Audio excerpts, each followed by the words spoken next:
குறள் 4. வேண்டுதல் வேண்டாமை இலானடி சேர்ந்தார்க்கு யாண்டும் இடும்பை இல.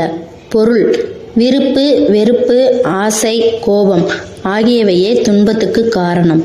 அவை இல்லாத நிலையை அடைந்தவருடன் ஒன்றி போனால் பிறவி துன்பங்களும் அவரை தொடாது என்று வள்ளுவர் விளக்குகிறார்.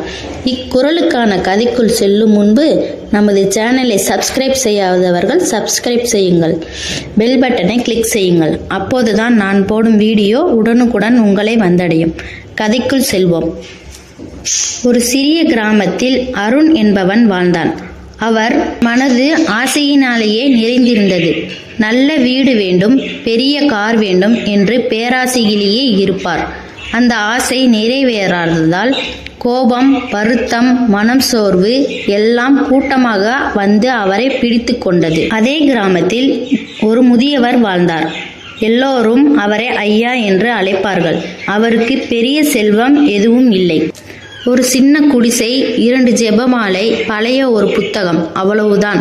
ஆனாலும் அவர் முகத்தில் எப்போதும் அமைதியும் சிரிப்பும் நிலைத்திருக்கும். அருணுக்கு இது பெரிய ஆச்சரியம். என்னிடம் வேலை, கடை, காசு, பணம் எல்லாம் இருக்கிறது. ஆனால் மனது அமைதியாக இல்லை. இந்த கதையை முழுமையாக தெரிந்து கொள்ள கீழே உள்ள வீடியோவை கிளிக் செய்து பாருங்கள்.